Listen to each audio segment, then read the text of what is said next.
السلام علیکم ورحمۃ اللہ وبرکاتہ۔ شوہر سے ناراض ہو کر میں داتا دربار لاہور جا پہنچی۔ میرا اس دنیا میں کوئی نہیں تھا۔ جب بھی جھگڑا ہوتا میرا شوہر بری طرح سے مار پیٹ کر مجھے گھر سے نکل جانے کا کہتا۔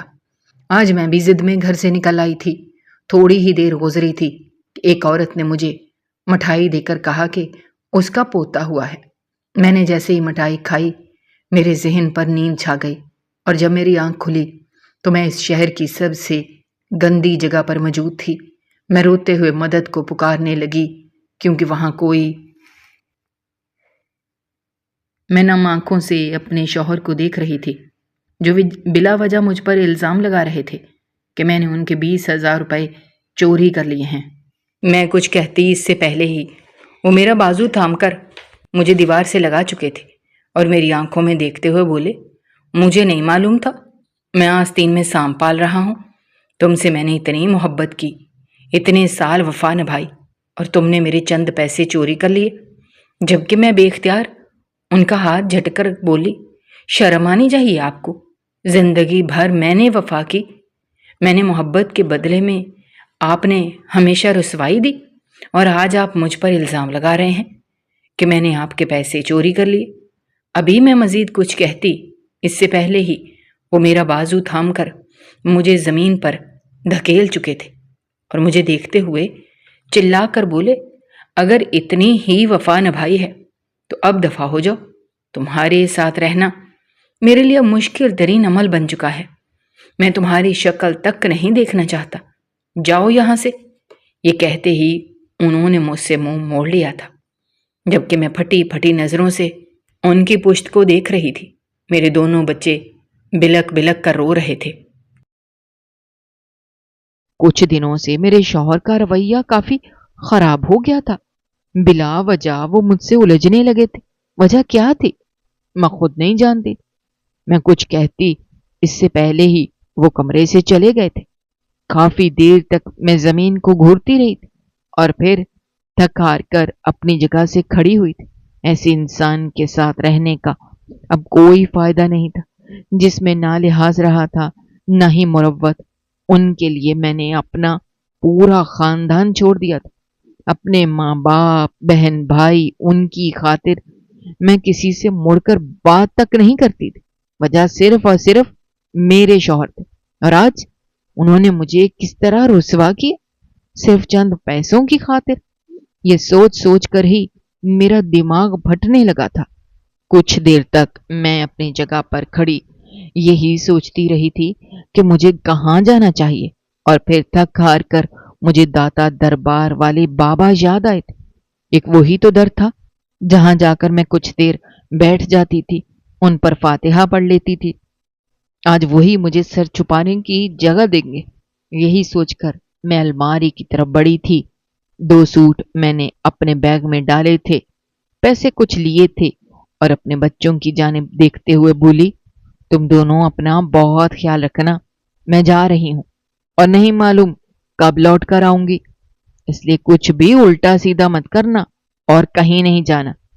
جبکہ میری بیٹی فوراً ہی میرے سینے سے لگتی ہوئی بولی، نہیں امی، ایسا مت کریں، بابا غصے میں تھے اس لیے آپ پر بلا وجہ الزام لگا دیا، ابھی ان کا غصہ تھم جائے گا تو وہ آپ سے معافی مانگ لیں گے۔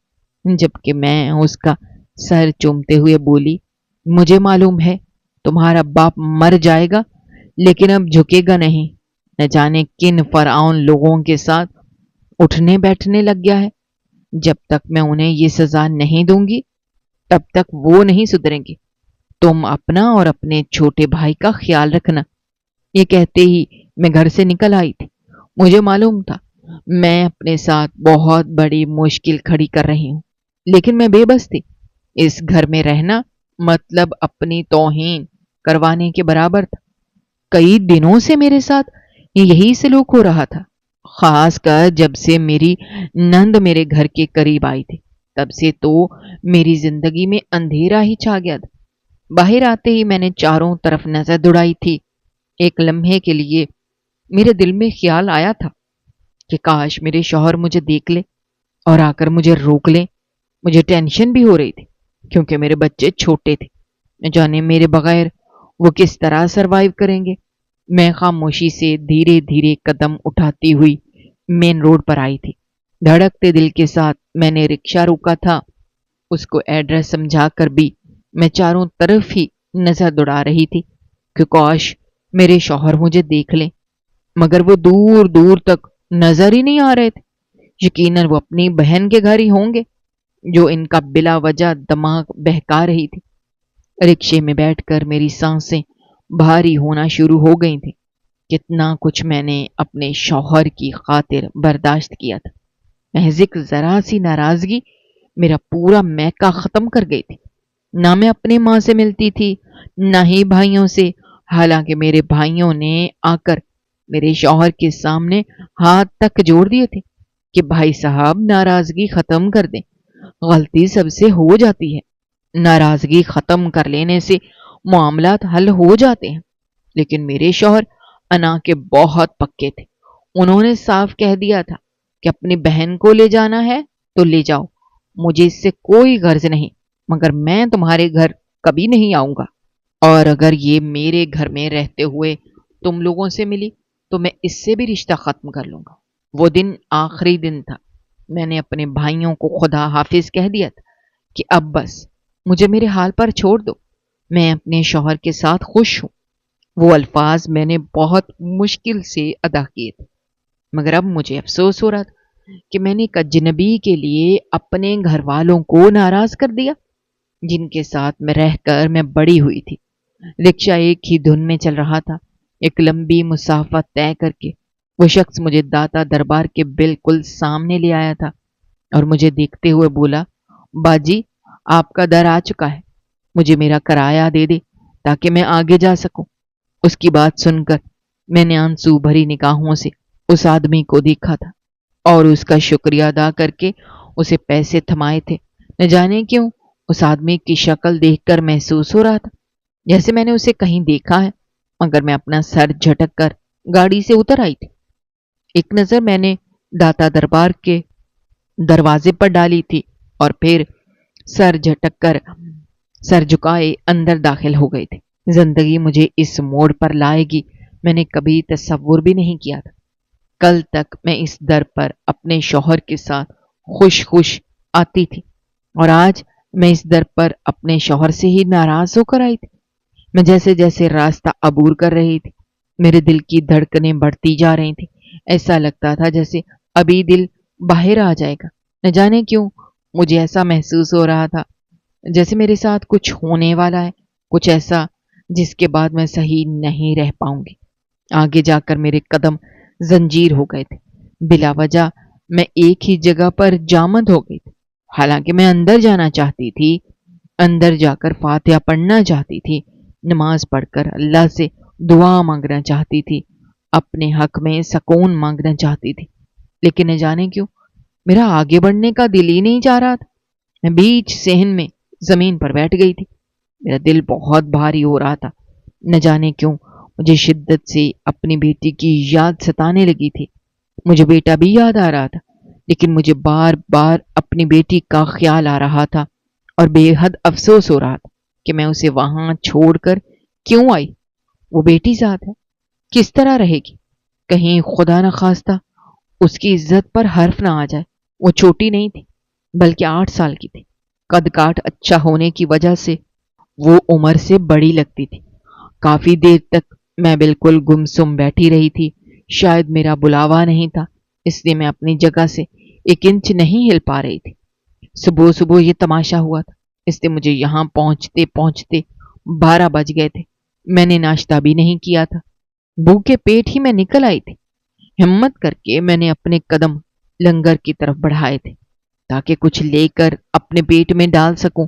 جنگ لڑنے کے لیے بھی انسان کو پیٹ میں کچھ ہونا چاہیے ہوتا ہے۔ ابھی میں لنگر کی جگہ پر آئی تھی جب اچانک مجھے ایسا محسوس ہوا کہ کچھ نظریں مجھے دیکھ رہی ہیں۔ میں نے بے اختیار چاروں طرف نظر دوڑائی تھی، لیکن ایسا کوئی بھی نہیں تھا جو مجھے مشکوک محسوس ہوتا۔ میں اپنا سر جھٹک کر لنگر کی لائن میں لگ گئی تھی دل کی دھڑکنیں عجیب ہو رہی تھیں، بار بار میری آنکھوں کے سامنے اندھیرا آ رہا تھا۔ ایسا کیوں ہو رہا تھا اور مجھے کچھ سمجھ نہیں آ رہا تھا۔ شاید بھوک کی وجہ سے یہ حالت تھی یا پھر کوئی اور وجہ تھی، اس بات سے میں ناواقف تھی۔ 2 عورتوں کے بعد میرا نمبر آنے والا تھا جب اچانک لائن میں اتنی زور سے مجھے دھکا لگا کہ میں بے اختیار آگے جا گری تھی۔ میرے آگے کھڑی ہوئی عورتیں بھی بری طرح لڑکھڑائی تھیں، لیکن جتنی تیزی سے دھکا مجھے لگا تھا، میرا سر بے ساختہ زمین پر زور سے لگا تھا، جس کی وجہ سے چند لمحے میری آنکھوں کے سامنے اندھیرا ہی چھا گیا تھا۔ کچھ دیر بعد جب مجھے عورتوں نے اٹھایا تو اچانک ایسا محسوس ہوا جیسے کوئی میرے بازو پر کچھ چبا رہا ہو۔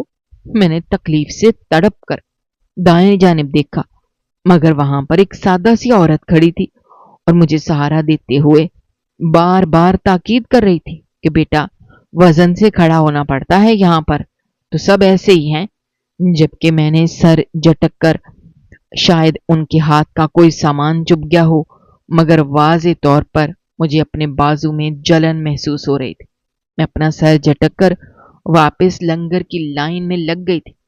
ایک عورت کے بعد ہی مجھے لنگر دے دیا گیا تھا اور ایک عورت جو لنگر بانٹ رہی تھی وہ مجھے دیکھتے ہوئے بولی، دوبارہ آنا تمہیں میٹھا بھی دوں گی، اس کے علاوہ ابھی حلیم کا لنگر بھی ہوگا۔ تمہیں لگ گئی نا؟ بڑا افسوس ہوا۔ جبکہ میں سر ہلا کر ایک طرف ہو گئی تھی۔ لنگر میں بریانی تھی، مجھے بھوک بھی لگ رہی تھی، اس لیے میں نے کھانے پر دھیان دیا تھا۔ پہلا نوالا منہ میں جاتے ہی مجھے اپنے بچوں کا خیال آیا تھا۔ میں انہیں بھوکا پیاسا چھوڑ آئی تھی۔ بلا وجہ شوہر کی ناراضگی میں نے اپنے بچوں کا نقصان کیا تھا۔ میں ان دونوں کو ساتھ ہی لے آتی۔ بے اختیار میرے دماغ میں یہی خیال آیا تھا، لیکن میں نے وہ خیال جھٹک دیا تھا۔ میں کیوں اپنی زندگی خراب کرتی؟ پتہ چلے گا جب بچوں کو بھی انہیں ہی سنبھالنا پڑے گا۔ میں نے یہ کہہ کر خود کو سمجھا لیا تھا، اس بات سے بے خبر کہ زندگی مجھ سے کتنا بڑا امتحان لینے والی ہے۔ میں بریانی کھا کر نہ جانے کیوں اپنا دل کافی بھارا محسوس ہو رہا تھا۔ ایسا لگ رہا تھا جیسے متلا رہا ہو۔ کافی دیر میں ایک طرف بیٹھے داتا دربار دیکھتی رہی تھی۔ کئی بار میرے دل میں خواہش ہوئی کہ میں کھڑی ہوں، اندر جاؤں، ان کے مزار پر فاتحہ پڑھوں، مگر نہ جانے کیوں مجھ سے کھڑا نہیں ہوا جا رہا تھا۔ اچانک ہی مجھے اتنی متلی ہوئی تھی کہ میں بے اختیار ایک طرف کو ہوئی تھی اور دھڑا دھڑ مجھے الٹیاں شروع ہو گئی۔ آخر اس بریانی میں نہ جانے ایسا کیا تھا کہ وہ بریانی مجھے ہضم ہی نہیں ہوئی تھی۔ مجھے اپنا پورا وجود نڈھال ہوتا ہوا محسوس ہو رہا تھا۔ میں وہیں پر سیدھی لیٹ گئی تھی۔ کچھ دیر بعد مجھے اپنے قریب ایک عورت محسوس ہوئی تھی۔ اس نے میرا سر اٹھا کر اپنی گود میں رکھا اور دھیرے دھیرے میرے بال سہلاتے ہوئے بولی، کیا ہوا بچے؟ طبیعت خراب محسوس ہو رہی ہے؟ بتاؤ۔ جبکہ میں سر نفی میں ہلا کر ان کے پاس سے اٹھنے کی کوشش کرنے لگی، مگر نہ جانے کیوں ایسا لگ رہا تھا جیسے میرا وجود ڈھیر ہو گیا ہو۔ وہ عورت میرے ہاتھوں کو تھامتے ہوئے بولی، کیا محسوس ہو رہا ہے؟ جبکہ میں بے اختیار میرے منہ سے الفاظ برآمد ہونا شروع ہو گئے تھے، اماں، طبیعت کچھ ٹھیک نہیں لگ رہی، دل کافی متلی متلی محسوس ہو رہا ہے، ایسا لگ رہا ہے جیسے اندر کا نظام باہر آ جائے گا۔ جبکہ وہ مسکرا کر بولی، ہاں ہاں، ایسی کیفیت میں ہوتا ہے، کون سا مہینہ چل رہا ہے؟ جبکہ میں فوراً بولی، نہیں نہیں، میں حاملہ نہیں ہوں، چھوڑو مجھے، میں بیٹھوں گی۔ میں نے اس عورت کو خود سے دور دھکیلا اور بمشکل اٹھ کر ایک چھوٹے سے چبوترے سے ٹیک لگا کر بیٹھ گئی۔ میرے پاؤں ہاتھ نہ جانے کیوں کانپنا شروع ہو گئے تھے۔ کچھ دیر میں آنکھیں بند کیے بیٹھی رہی تھی۔ مجھے ابھی بھی اپنے پاس وہ عورت محسوس ہو رہی تھی۔ دھیرے دھیرے وہ میرے پاؤں کو سہلا رہی تھی۔ میں نے آنکھ کھولی تو وہ اب بھی مسکراتی نگاہوں سے میرے پاؤں کو دیکھ رہی تھی۔ میں نے فوراً اپنا پاؤں اپنی طرف کھینچا اور اس عورت کو دیکھتے ہوئے بولی، کون ہو تم؟ کیوں پریشان کر رہی ہو مجھے؟ جاؤ یہاں سے۔ نہ جانے کیوں مجھے اس کا اپنے قریب بیٹھنا بالکل بھی اچھا نہیں لگ رہا تھا۔ اس کو دیکھ کر ایسا محسوس ہو رہا تھا جیسے وہ کوئی عام عورت نہیں ہے۔ میں ہمت کر کے اپنی جگہ سے کھڑی ہوئی تھی اور چپ چاپ کہیں اور جا کر بیٹھ گئی تھی۔ میں جس وقت کھڑی ہو رہی تھی مجھے اس ٹائم پر بھی اپنا سر گھومتا ہوا محسوس ہوا تھا۔ میں سیدھا مزار کے عقبی حصے کی طرف آ گئی تھی اور آنکھیں بند کیے وہیں بیٹھ گئی تھی۔ میری آنکھوں سے نہ جانے کیوں آنسو بے اختیار بہنے لگے تھے۔ مجھے میرے بچے اب شدت سے یاد آ رہے تھے۔ میری انا سو چکی تھی، شوہر سے لاکھ اختلاف سہی، مگر میں اپنی اولاد کو اس طرح نہیں چھوڑ سکتی تھی۔ میں نے بیٹھے بیٹھے فیصلہ کر لیا کہ اب میں اپنے گھر چلی جاؤں گی، تھوڑی طبیعت بحال ہو، مگر میں جانتی نہیں تھی کہ اب میری واپسی کسی بھی قیمت پر ممکن نہیں ہے۔ کچھ ہی دیر گزری تھی جب دوبارہ مجھے اپنے برابر میں کسی کا احساس ہوا تھا۔ میں نے گردن موڑی تو وہی عورت کھڑی ہوئی تھی۔ وہ مجھے دیکھتے ہوئے بولی، مجھے لگ رہا ہے آپ کا بی پی لو ہو گیا ہے، آپ کچھ میٹھا کھا لو، شاید طبیعت بحال ہو جائے۔ جبکہ میں اس کو دیکھتے ہوئے بولی، نہیں، مجھے ضرورت نہیں ہے، میں ٹھیک ہوں، آپ جاؤ یہاں سے، مجھے کچھ دیر آرام کرنے دو، پھر یہاں سے نکلنا بھی ہے۔ جبکہ وہ عورت میرے برابر میں بیٹھتے ہوئے بولی، نہیں نہیں، اب نہیں جانا، تھوڑی دیر بعد یہاں پر عرس ہونے والا ہے، تم بھی اس میں شرکت کر لینا۔ جبکہ میں ایک بار پھر سر نفی میں ہلانے لگی تھی جب اس عورت نے اچانک میرے ہاتھ میں مٹھائی تھمائی تھی، مجھے دیکھتے ہوئے بولی، ارے اسے کھاؤ تو تمہیں بہت اچھا لگے گا، میں نے خاص تمہارے لیے رکھی ہے، مجھے لگ رہا ہے تمہاری طبیعت ٹھیک نہیں ہے، شاید تم پریگننٹ ہو، کھا لو۔ جبکہ اس عورت کی بات سن کر میں تھوڑا پریشان ہوئی تھی، پھر ہچکچاتے ہوئے اس کے ہاتھ سے مٹھائی لے لی تھی، لیکن میں جانتی ہی نہیں تھی یہی میری زندگی کی سب سے بڑی غلطی ثابت ہونے والی ہے۔ جیسے میں نے مٹھائی کا ایک ٹکڑا اپنے منہ میں رکھا، وہ عورت میرے نزدیک بیٹھ گئی تھی اور مجھے دیکھتے ہوئے مزید بولی، تم شادی شدہ ہو یا پھر ابھی تک کنواری ہو؟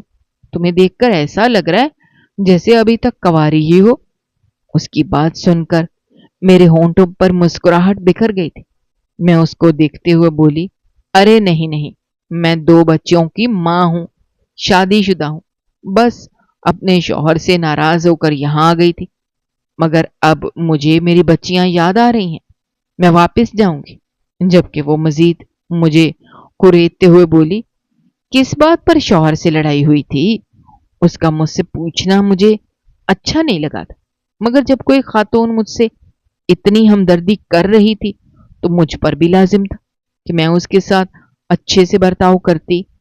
میں اس عورت کو دیکھتے ہوئے بولی، ہاں بس تھوڑی سی منہ زوری ہو گئی تھی۔ اچانک ہی مجھے ایک دم اپنی آنکھوں کے سامنے اندھیرا سا چھانے لگا تھا۔ میں مزید کچھ کہتی اس سے پہلے ہی وہ عورت بولی، تم لیٹ جاؤ، تمہاری طبیعت واقعی خراب ہے۔ جبکہ میں سر ہاں میں ہلا کر لیٹ گئی تھی، وہ میرا سر تھامتے ہوئے بولی، میری گود میں رکھ لو، میں تمہارے بال سہلا دیتی ہوں، تم آرام سے سو جاؤ، میں یہیں بیٹھی ہوں، پریشان نہ ہو۔ اس عورت کی بات سن کر نہ جانے کیوں مجھے مزید نیند آنے لگی تھی، اور کب میں اس کی گود میں سر رکھے رکھے نیند کی وادی میں گئی مجھے کچھ پتا نہیں چلا۔ بس ایک آخری آواز میرے کان میں آئی تھی، ہاں ہاں بے ہوش ہو گئی ہے، آ جاؤ۔ اس کے بعد میرا دماغ تاریکی میں چلا گیا تھا۔ وقت دھیرے دھیرے گزرتا جا رہا تھا، میرے ساتھ کیا ہوا تھا مجھے کچھ علم نہیں تھا۔ میری آنکھ تقریباً 3 گھنٹے کے طویل عرصے کے بعد ایک کمرے میں کھلی تھی۔ چند لمحے میں بالکل خاموشی سے چھت کو گھورتی رہی تھی، مجھے سمجھ ہی نہیں آ رہا تھا کہ میں اس وقت کہاں پر ہوں۔ کچھ دیر بعد جب میرا دماغ بحال ہوا میں اٹھ کر بیٹھ گئی تھی۔ وہ کمرہ چھوٹا سا تھا، بیڈ ساتھ ہی ایک ڈریسنگ ٹیبل رکھا ہوا تھا، رنگ برنگے پردے اور باہر سے آتی آوازوں نے مجھے حیران کیا تھا۔ میں فوراً بستر سے اتر گئی تھی، دروازے کی طرف بڑھی تو دروازہ باہر سے باقاعدہ طور پر بند کیا گیا تھا۔ میرے دل کی دھڑکنیں منتشر ہونا شروع ہو گئی تھیں۔ مجھے محض اتنا ہی یاد تھا کہ میں ایک عورت کی گود میں سر رکھ کر سوئی تھی، لیکن اب میں کہاں تھی؟ مجھے کچھ سمجھ نہیں آ رہا تھا۔ میں گھبراہٹ کے عالم میں فوراً پردوں کی طرف گئی تھی۔ پردہ ہٹایا تو ایک کھڑکی تھی جو بھاری تالے سے بند کی گئی تھی۔ مجھے اب مزید تشویش ہونے لگی تھی۔ میں نے نظر گھما کر دیکھا تو ایک اور چھوٹی سی کھڑکی موجود تھی جو کافی اوپر تھی۔ میں نے ایک سٹول کھینچ کر اس کھڑکی کے نیچے رکھا تھا جو ڈریسنگ ٹیبل کے پاس موجود تھا۔ یقیناً کوئی اس پر بیٹھ کر تیار ہوتا تھا۔ میں اس پر چڑھ گئی تھی اور جیسے ہی میں نے باہر کی طرف دیکھا میں اگلا سانس لینا بھول گئی تھی۔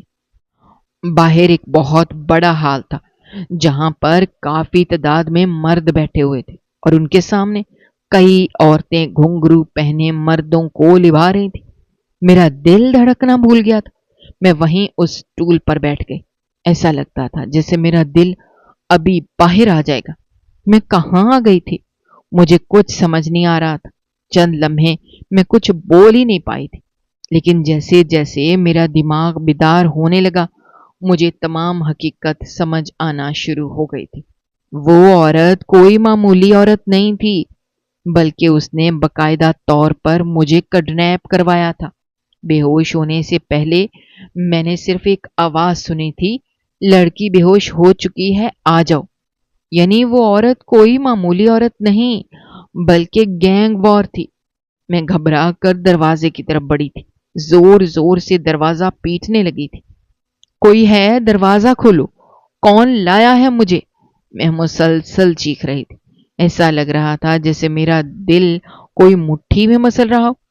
مجھے اپنی ہر غلطی کا احساس ہو رہا تھا۔ شوہر سے کتنی بھی لڑائی ہو، بیوی کو بنا سوچے سمجھے اس طرح اکیلے باہر نہیں نکلنا چاہیے۔ آج مجھے اپنی غلطی کا بے حد احساس ہو رہا تھا۔ میں روتے روتے زمین پر بیٹھ گئی تھی۔ میرا حال کافی بے حال تھا۔ میں اب ایک بار پھر سے چلانے لگی تھی، کوئی ہے؟ بچاؤ، مجھے یہاں سے نکالو، میں ایک شریف عورت ہوں، میرے ساتھ ایسا ظلم مت کرو، اللہ کے لیے مجھے بخش دو، مجھے جانے دو۔ لیکن کوئی بھی نہیں آیا تھا۔ میں روتے روتے وہیں لیٹ گئی۔ میری آنکھوں کے سامنے میرے شوہر کا چہرہ آ رہا تھا۔ میری بچیاں مجھے شدت سے یاد آ رہی تھیں۔ نہ جانے اس وقت کیا ٹائم ہو رہا تھا، مجھے کچھ پتا نہیں تھا۔ مجھے ایک بار پھر چکر آنے لگے، آنکھیں بھاری ہونے لگی تھیں، اور کب میں روتے روتے دروازے پر ہی پڑی بے ہوش ہوئی مجھے کچھ پتا نہیں چلا۔ میری آنکھ تقریباً 1 گھنٹے بعد پانی کے چھینٹے سے کھلی تھی۔ میں نے مندی مندی آنکھیں کھول کر دیکھی تو سامنے 2 عورتیں بھاری لباس پہنے کھڑی ہوئی تھیں۔ چہرے پر کافی میک اپ تھوپ رکھا تھا۔ چند لمحے میں بالکل خاموشی سے ان کو دیکھتی رہی تھی، مگر جیسے میرا دماغ بیدار ہوا میں فوراً اٹھ کر بیٹھ گئی تھی اور ان دونوں لڑکیوں کو دیکھتے ہوئے بولی، کون ہو تم لوگ اور مجھے یہاں کون لایا ہے؟ جب اچانک ایک عورت نے آگے بڑھ کر میرے منہ پر زوردار تھپڑ رسید کیا تھا۔ مجھے دیکھتے ہوئے بولی، تمہاری وجہ سے 2 گاہک اٹھ کر چلے گئے، تم نے اتنا پریشان کیا، کس نے کہا تھا تمہیں شور مچانے کے لیے؟ جب تمہیں احساس ہو گیا تھا کہ یہ جگہ ٹھیک نہیں ہے تو چپ نہیں رہ سکتی تھی؟ اس کی بات سن کر میں اس کو دیکھتے ہوئے چلا کر بولی، خبردار جو تم نے مجھے مارا، سچ سچ بتاؤ مجھے یہاں کون لایا ہے؟ میں ایک شریف عورت ہوں، میں نے کبھی ایسی جگہوں کا رخ بھی نہیں کیا۔ میرے شوہر تم لوگوں کو چھوڑیں گے نہیں، مجھے یہاں سے جانے دو۔ جبکہ دوسری عورت ہنستے ہوئے بولی، یہاں سے جانے کی حسرت لیے کئی عورتیں اس حویلی کے پیچھے دفنا دی گئی، تمہارا بھی وہی حال ہونا ہے۔ بہتر ہے تم چپ چاپ رہو، اگر زیادہ شور مچاؤ گی تو بڑی بھی تمہیں مار دیں گی۔ انہوں نے کہا ہے کہ تمہاری چمڑی ادھیڑ دیں، مگر تمہیں دیکھ کر لگ رہا ہے کہ تم واقعی ایک شریف عورت ہو، اس لیے تمہارے ساتھ ہم رعایت کر رہے ہیں، لیکن بدلے میں تم سے تعاون چاہتے ہیں کہ خاموش رہو، نہیں تو یہاں پر زندہ زمین میں گاڑ دی جاؤ گی اور کوئی بچانے نہیں آئے گا۔ جبکہ میں ان کے آگے ہاتھ جوڑتے ہوئے بولی، تم لوگ جیسا سمجھ رہے ہو ایسا نہیں ہو سکتا، اللہ کے لیے مجھے یہاں سے نکال دو، میں ہمیشہ تم لوگوں کی شکر گزار رہوں گی اور باہر جا کر بھی پیسے دوں گی۔ میرے شوہر کافی امیر انسان ہے، جبکہ وہ دونوں مجھے دیکھتے ہوئے بولی، دعا کرتے ہیں کہ تمہاری زندگی کا کبھی کوئی سچ معلوم نہ ہو۔ کھانا بھیج رہی ہوں، چپ کر کے کھانا کھا لینا، شور نہیں کرنا۔ یہاں کی مالکن بہت ظالم ہے، تمہیں بالکل بھی رعایت نہیں دی جائے گی۔ جس طرح سب کے ساتھ سلوک ہوتا ہے تمہارے ساتھ بھی کیا جائے گا، اور میں نہیں چاہتی اتنی جلدی تم پر کسی بھی قسم کی سختی ہو۔ یہ کہتے ہوئے وہ دونوں عورتیں چلی گئی تھیں، جبکہ پیچھے میں پھوٹ پھوٹ کر رونے لگی تھی۔ مجھے اب اپنی غلطیوں کا شدت سے احساس ہو رہا تھا۔ مجھے اس طرح اپنے شوہر کا گھر نہیں چھوڑنا چاہیے تھا۔ یہی ایک بات بار بار میرے دماغ پر ہتھوڑے کی مانند لگ رہی تھی۔ تھوڑی دیر بعد کمرے کا دروازہ ہلکا سا کھٹکھٹا کر ایک کم عمر لڑکی اندر آئی تھی اور میرے سامنے کھانے کی ٹرے رکھتے ہوئے بولی، باجی کھانا کھا لو، اس طرح رونے سے کبھی بھی مسئلے کا حل نہیں نکلتا۔ اور ہاں، یہاں پر آنے والی لڑکیاں صرف روتی ہی ہیں، ان کو بالکل بھی رعایت نہیں ملتی۔ بہتر ہوگا چپ چاپ کھا لو۔ میں نے سر اٹھا کر دیکھا تو کم از کم وہ بچی 14 یا 15 سال کی تھی۔ میں کچھ کہتی اس سے پہلے ہی وہ بولی، مجھے معلوم ہے آپ یہی سوال کرنا چاہ رہی ہوں گی، میں یہاں کیوں آئی؟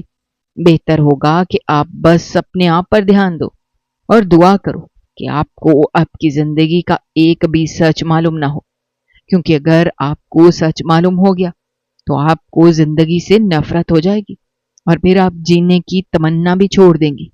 یہ کہہ کر وہ بچی کمرے سے چلی گئی تھی۔ یہ لوگ کیا بول رہے تھے مجھے کچھ سمجھ نہیں آ رہا تھا۔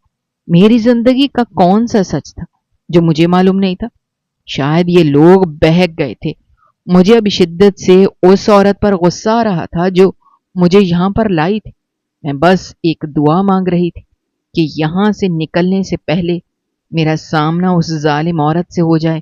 میں اس کا منہ نوچ لوں گی، اس کو اتنا ماروں گی کہ وہ مرنے کی دہلیز پر آ جائے گی۔ اس کی وجہ سے آج میں اتنی گندی جگہ پر پھنسی تھی۔ یہ کوئی عام جگہ نہیں تھی، بلکہ ایک کوٹھا تھا جہاں پر کئی طوائفیں موجود تھیں۔ جنگ کرنے کے لیے بھی انسان کو کھانے کی ضرورت پڑتی ہے۔ پیٹ میں اگر کھانا ہوگا تبھی میں کچھ کر پاؤں گی۔ یہی سوچ کر اپنی طرف پلیٹ گھسیٹی تھی اور دھیرے دھیرے لقمے بنا کر دال چاول کھانے لگی تھی۔ کھانا تناول کرنے کے بعد ایک بار پھر مجھے اپنی آنکھیں بھاری ہوتی ہوئی محسوس ہوئیں، اور کب میں دوبارہ وہیں گر کر نیند میں گئی مجھے کچھ علم نہیں ہوا تھا۔ کچھ ہی دیر بعد کمرے کا دروازہ دوبارہ کھلا تھا اور ایک عورت میرا ہاتھ تھامنے لگی تھی۔ اس نے مجھے جھنجھوڑ کر جگایا تھا۔ میں جاگی تو سامنے ایک بڑے چہرے والی عورت کھڑی تھی جس نے اپنے چہرے پر کافی میک اپ تھوپ رکھا تھا۔ مجھے اپنی آنکھیں بند ہوتی ہوئی محسوس ہو رہی تھی۔ وہ عورت مجھے دیکھتے ہوئے بولی، میں تمہیں باہر لے کر جا رہی ہوں، چپ چاپ وہاں پر کھڑی رہنا، سمجھ آئی؟ مجھے اس کی باتیں سمجھ آ رہی تھی، لیکن میں کوئی رد عمل نہیں دے پا رہی تھی۔ اس عورت نے مجھے تھام لیا تھا اور باہر لے آئی تھی۔ میں اس کے سہارے ہی باہر آئی تھی۔ باہر کافی سارے مرد حضرات بیٹھے ہوئے تھے۔ اچانک ہی مجھے اپنے دوپٹے کا خیال آیا تھا، مگر میرا وجود اتنا زیادہ نڈھال ہو رہا تھا کہ میرے منہ سے ایک لفظ بھی ادا نہیں ہو رہا تھا۔ یقیناً اس کھانے میں کوئی دوا ملائی گئی تھی جس سے میرا پورا وجود نشے کی حالت میں آ گیا تھا۔ محسوس میں سب کر رہی تھی لیکن کچھ بول نہیں پا رہی تھی۔ دھیرے دھیرے مرد حضرات اٹھ کر مجھے چاروں طرف سے دیکھنے لگے تھے۔ میری باقاعدہ طور پر نمائش ہو رہی تھی۔ میں اندر ہی اندر ختم ہو رہی تھی، آنکھوں سے آنسو نکل رہے تھے، لیکن میں اپنے آپ کو بے حد بے بس محسوس کر رہی تھی۔ سا لگ رہا تھا جیسے میں ایک کٹھ پتلی ہوں جو کسی کے اشارے پر ناچ رہی ہوں۔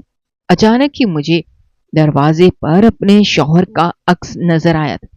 اس پل میرا سر اتنی شدت سے گھوما تھا کہ میں وہیں پر گر کر بے ہوش ہو گئی تھی۔ بس ایک آخری چہرہ جو میں نے آخری بار دیکھا تھا وہ میرے شوہر کا ہی تھا۔ اس کے بعد مجھے بالکل بھی ہوش نہیں رہا تھا۔ اگلی صبح کا سورج پوری آبوتاب سے روشن ہوا تھا۔ میرے چہرے پر پانی کے چھینٹے مارے گئے تھے، جس کے بعد میری آنکھ کھلی تھی۔ مندی مندی آنکھیں کھول کر میں بیٹھی تو کل والی وہی دونوں عورتیں سینے پر ہاتھ باندھ کر کھڑی ہوئی تھیں۔ ان دونوں کو دیکھتے ہی میں نے گہری سانس لی تھی۔ کچھ دیر تک میں کچھ بول ہی نہیں پائی تھی، لیکن جیسے ہی میرا حال بہتر ہوا میں ان دونوں کو دیکھتے ہوئے بولی، کل میرے ساتھ کیا ہو رہا تھا؟ وہ مرد حضرات کون تھے؟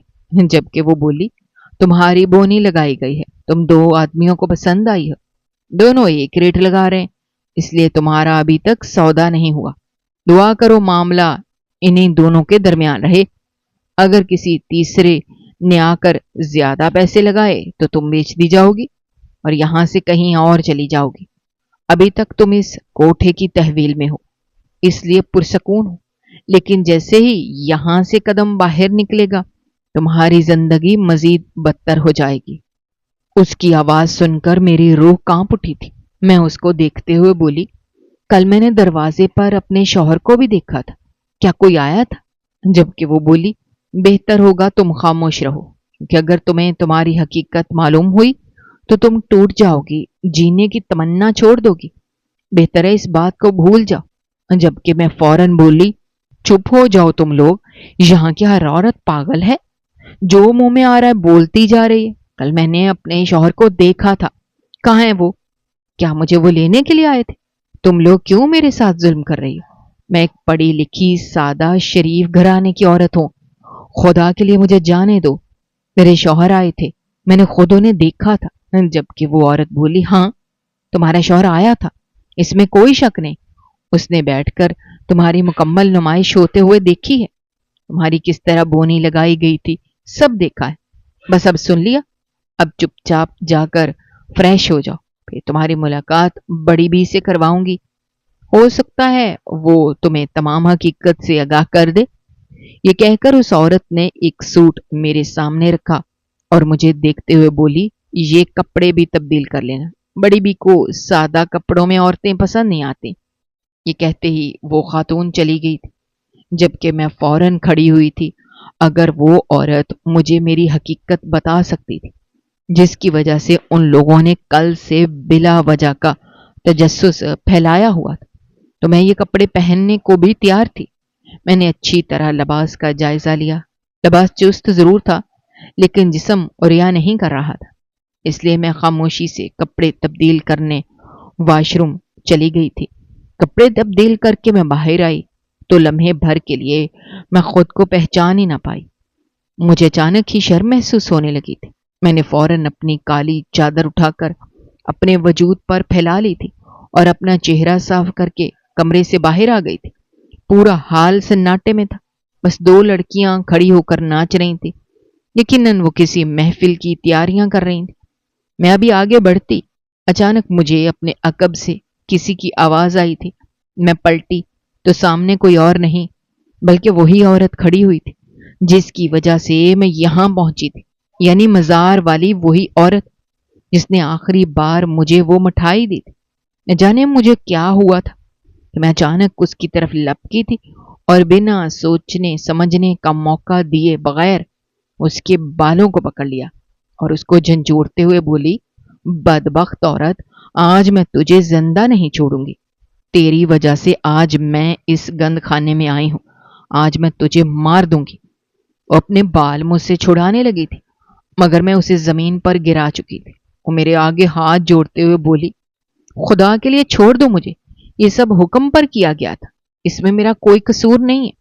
جبکہ میں اس کے چہرے پر تھپڑ ہی تھپڑ مارتے ہوئے بولی، باڑ میں گیا تمہارا حکم، تمہاری وجہ سے میں اس عذاب میں پھنسی ہوں، مجھے یہاں سے نکالو ورنہ میں تمہیں زندہ نہیں چھوڑوں گی۔ تمہیں سمجھتی کیا ہو خود کو؟ یہ سب کر کے تم بہت خوش رہو گی، خدا تمہیں بھی غارت کر دے گا، تم کہیں کی نہیں رہو گے۔ تم نے میرے ساتھ اچھا نہیں کیا، میری چھوٹی چھوٹی بچیاں ہیں، تمہیں خدا کبھی معاف نہیں کرے گا۔ تم رو گی چلاؤ گی، لیکن تم دیکھنا ایک دن عبرت کا نشان بن جاؤ گی۔ میری باتیں سن کر اس عورت نے مجھے زور سے جھٹکا تھا، مجھے دیکھتے ہوئے بولی، خبردار، جو تم نے مجھے الٹی سیدھی بددعا دی میں نے یہ سب کام تمہارے شوہر کے حکم پر کیا ہے. بس اب چپ رہو، میرا زیادہ منہ کھلوانے کی ضرورت نہیں ہے. یہ کہتے ہی وہ مجھے زور سے دھکا دے کر چلی گئی تھی، جبکہ میں بالکل سن سی ہو کر بیٹھی رہ گئی تھی. دروازے پر میرے شوہر کا چہرہ نظر آنا اور اب اس عورت کا یہ کہنا میری سمجھ سے باہر تھا. یہ سب کیا ہو رہا تھا؟ مجھے کچھ سمجھ نہیں آ رہا تھا. میں نے سوچ لیا تھا کہ اب میں اس کوٹھے کی مالکن سے مل کر حقیقت سے پردہ اٹھا کر دم لوں گی. میں اس طرح خود کو برباد نہیں ہونے دوں گی. چند لمحے بعد وہی لڑکی جو کل سے مجھے سنبھال رہی تھی ایک کمرے سے نکل کر آئی تھی. مجھے دیکھتے ہوئے بولی، پاگل ہو گئی ہو تم نے کیوں اس پر ہاتھ اٹھایا؟ بلا وجہ تم کیوں اپنے لیے مشکل پیدا کر رہی ہو؟ جبکہ میں بولی، کسی عورت نے مجھے اس جہنم میں دھکیلا ہے، میرا بس چلے تو میں اس کا قتل کر دوں. جبکہ وہ بولی، اس کو چھوڑو، چلو تم بڑی بی سے ملاقات کرو، وہی تمہارے سوالوں کے جواب بھی دیں گی اور ہو سکتا ہے تم پر ترس کھا کر تمہیں رہائی بھی دے دیں. تمہیں صرف اور صرف اب اسی سے بات کرنی ہوگی. جبکہ میں فوراً ہی راضی ہو کر اس کے ساتھ اس کوٹھے کی مالکن کے کمرے کی طرف بڑھ گئی تھی. میرے دل کی دھڑکنیں بھی بڑھ رہی تھی. میں بس دعا کر رہی تھی کہ میرے سامنے کوئی ایسی سچائی نہ آئے جسے سن کر میں ختم ہو جاؤں. چند لمحے بعد اس بڑی بی کے کمرے میں موجود تھی. اس عورت کو دیکھ کر کہیں سے بھی معلوم نہیں ہو رہا تھا کہ وہ عورت بڑی بی ہے، بلکہ اس نے خود کو کچھ اس طرح سنوارا ہوا تھا کہ اس کے سامنے ایک لمحے کے لیے مجھے اپنا آپ بوڑھا لگا تھا، مگر میں عمر میں مجھ سے زیادہ تھی. میرے اندر داخل ہوتے ہی اس کے پاؤں پکڑ لیے تھے اور اس کو دیکھتے ہوئے بولی، خدا کے لیے مجھ سے جھوٹ مت کہنا، میں آپ کے آگے ہاتھ جوڑتی ہوں. یہاں میں کیسے آئی ہوں؟ کیا میرے شوہر نے مجھے یہاں بھیجا ہے؟ اور آپ لوگ مجھے یہاں کیوں رکھنا چاہتے ہیں؟ میں ایک شریف عورت ہوں، میری بچیاں بہت چھوٹی ہیں، اللہ کے لیے مجھے یہاں سے جانے دے دیں. جبکہ وہ مجھے دیکھتے ہوئے بولی، کیا تم نے اپنے شوہر کو اس کوٹھے میں بیٹھے ہوئے دیکھا ہے؟ میں نے سر نفی میں ہلایا. اس عورت کو دیکھتے ہوئے بولی، میں نے اپنے شوہر کو مین دروازے پر کھڑے دیکھا تھا جب آپ میری بونی لگا رہی تھی. میرا وجود تو سن تھا لیکن میرا دماغ ہلکا ہلکا جاگ رہا تھا، مجھے نظر آ رہا تھا. جبکہ وہ مجھے دیکھتے ہوئے بولی، یہاں پر عموماً لڑکیاں ایسی آتی ہیں جن کو ان کے گھر والے پہنچاتے ہیں، پھر انجان بن کر ان کی گمشدگی کی رپورٹ درج کروا دیتے ہیں. تمہارا کیس بھی کچھ ایسا ہی ہے. مجھے معلوم ہوا تم ہوش میں نہیں آ رہی تھی، تمہاری طبیعت بار بار خراب ہو رہی ہے اور ابھی تم نے زرینہ کو بھی مارا ہے جو ہماری کام کرنے والی ایک لڑکی ہے. میں کچھ نہیں بولی تھی، بس سر جھکائے بیٹھی رہی تھی. وہ مزید بولی، میں تمہیں کوئی غلط انفارمیشن نہیں دوں گی، میں سیدھی اور صاف بات کروں گی. تمہارے شوہر نے ہی تمہیں یہاں پر بھیجا ہے، اسے پیسوں کی ضرورت تھی، ہم نے اسے پورے 5 لاکھ مہیا کیے ہیں، جس کی بدولت آج تم یہاں پر بیٹھی ہوئی ہو. تمہاری بیٹیاں بھی اپنے باپ کے ساتھ خوش ہیں. وہ خود آیا تھا جب تمہاری بونی لگائی گئی، اپنی آنکھوں سے سب دیکھ کر گیا ہے. آپ کو ہم نے خرید لیا ہے، اسی لیے آپ کی طرف سے ہمیں اب کوئی شکایت نہیں ہونی چاہیے. میں بہت عزت سے تمہارے ساتھ پیش آئی ہوں، ورنہ اور عورتوں کو میں جوتے کی نوک پر رکھتی ہوں. مگر تم شریف ہو، پڑھی لکھی عورت ہو، چاہتی ہوں تم ہمارے ساتھ تعاون کرو، بدلے میں تمہیں بھی تعاون ملے گا. اس عورت کی بات سن کر میں سانس لینا بھول گئی تھی. ایسا لگتا تھا جیسے میرے دل کو کسی نے مٹھی میں لے کر مسل دیا ہو. میں اس عورت کے قدموں میں اپنا سر رکھتے ہوئے بولی، بڑی بی، آپ اس کوٹھے کی مالکن ہیں، آپ کو میرے علاوہ کئی عورتیں مل جائیں گی، لیکن خدا را مجھے جانے دیں، میں بہت شریف عورت ہوں، یہ سب گناہ ہے، میں نہیں کرنا چاہتی، میں کبھی بھی یہ غلط کام نہیں کر پاؤں گی. آپ کے پاس بہت پیسہ ہوگا، بہت ایسے گاہک ہوں گے جو آپ پر ہزاروں نچھاور کر دیتے ہوں گے، مگر میرے پاس میری صرف 2 بچیاں ہیں. اگر میں ان سے جدا ہو گئی تو ان کی تربیت نہیں ہو پائے گی، ان کا باپ ان معصوموں کو بھی بیچ دے گا. پلیز ایسا مت کریں. ابھی میں مزید کچھ کہتی اس سے پہلے ہی میرے عقب سے آواز آئی تھی، میں اتنا بھی ظالم نہیں ہوں کہ اپنی اولاد کو بیچ دوں گا. میں نے پلٹ کر دیکھا تو میرے شوہر وہاں کھڑے ہوئے تھے. اندر آتے ہی انہوں نے بڑی بی کو سلام کیا اور ان کے آگے نوٹوں کا بنڈل رکھتے ہوئے بولے، یہ پورے 5 لاکھ روپے ہیں، میں اپنی بیوی کو واپس لینے آیا ہوں۔ میرا ضمیر گوارا نہیں کرتا کہ میں اس کو یہاں پر دیکھوں۔ معذرت چاہتا ہوں آپ کا وقت برباد کیا، لیکن اب میں مجبور ہوں، مجھے اسے لوٹا دیں۔ میری بچیاں نہیں رہ پا رہے اور میں بھی نہیں رہ پا رہا ہوں۔ بڑی بھی میرے شوہر کی بات سنتے ہوئے بولی، اگر ہم تم سے 5 لاکھ روپے میں ہی اسے واپس لیں گے تو ہمیں کیا فائدہ؟ اس کی بونی تو کئی لاکھوں میں لگ چکی ہے۔ اب یہ پیسے میرے کسی کام کے نہیں۔ جبکہ میرے شوہر بھی گھٹنوں کے پل بیٹھتے ہوئے بولے، جس طرح میری بیوی نے کہا کہ آپ کے پاس تو بہت سی عورتیں ہوں گی، تو آپ کے لیے آمدنی کا ذریعہ ہے، لیکن ہم ایک خاندان ہیں۔ مجھے میری غلطی کا بہت شدت سے احساس ہو گیا ہے کہ اپنی عورت کو اس طرح بیچا نہیں جاتا۔ مجھے معاف کر دو، لیکن میری بیوی کو جانے دو خدا کے لیے۔ جبکہ اس عورت نے ایک نظر مجھ پر ڈالی تھی، میری حالت دیکھ کر نہ جانے اسے کیسے رحم آیا تھا۔ وہ مجھے دیکھتے ہوئے بولی، چل جا، معاف کیا، مگر ایک مشورہ دوں گی چھوری، اپنے مرد کے ساتھ اب مت رہنا۔ جو آدمی تمہیں پیسوں کی خاطر بیچ سکتا ہے، طوائف بنا سکتا ہے، وہ دوبارہ بھی یہ قدم اٹھا سکتا ہے۔ بہتر ہوگا اپنا راستہ الگ کر لو۔ جبکہ میں ان کا شکریہ ادا کر کے بنا سوچے سمجھے اور جہنم سے بھاگ آئی تھی۔ میرے پیچھے پیچھے ہی میرے شوہر بھی موجود تھے۔ میں ان چھوٹی چھوٹی گلیوں میں اتنی شدت سے بھاگ رہی تھی کہ مجھے کوئی ہوش نہیں تھا۔ میں نے مین روڈ پر آ کر سانس لی تھی۔ ایسا لگتا تھا جیسے مجھے کسی نے گھٹن زدہ قید سے آزاد کیا ہو۔ میں مین روڈ پر بیٹھ کر خوب روئی تھی۔ میں نے اللہ سے اپنے ناکردہ گناہوں کی خوب معافیاں مانگی تھی، اور اگلے ہی دن میں نے اپنے شوہر سے طلاق لے لی تھی، کیونکہ میں واقعی ایسے انسان کے ساتھ نہیں رہنا چاہتی تھی جس نے میرا سب کچھ برباد کر دیا۔ محض 3 دن، اور ان 3 دن میں نے زندگی کی وہ خاک چھانی تھی جس نے مجھے حقیقت کا وہ روپ دکھایا تھا جو میں زندگی میں کبھی نہیں دیکھنا چاہتی تھی۔ میں نے ایک کرائے کا مکان لیا تھا، وہیں پر اپنی معمولی سی جاب شروع کی تھی اور اپنی بچیوں کی پرورش کرنے لگی تھی۔ کورٹ نے بھی بآسانی سارے قصے کے بعد مجھے میرے بچوں کی کسٹڈی دے دی تھی۔ بے شک میری زندگی برباد ہو گئی تھی، مگر میں اب مطمئن ہوں کہ میری بیٹیاں بھی محفوظ ہیں اور میں بھی محفوظ ہوں۔ میرے شوہر نے آ کر مجھ سے خوب معافی مانگی تھی، میری کافی منتیں ترلے کیے تھے، مگر میں نے انہیں بالکل بھی معاف نہیں کیا، کیونکہ ایسے درندے کو معاف کرنا صرف اور صرف خود کی توہین ہے۔ میں تمام مسلمان بہن اور بھائیوں کو ایک پیغام دینا چاہتی ہوں، زندگی میں ہمیشہ ایسا ساتھی یا رفیق منتخب کریں جو آپ کی عزت کرے اور آپ کو انسان سمجھے۔ کبھی بھی ایسا شخص نہ چنیں جو آپ کے جذبات، وقار اور وجود کی قدر نہ کرے، چاہے وہ کتنی ہی ظاہری خوبیوں کا مالک کیوں نہ ہو۔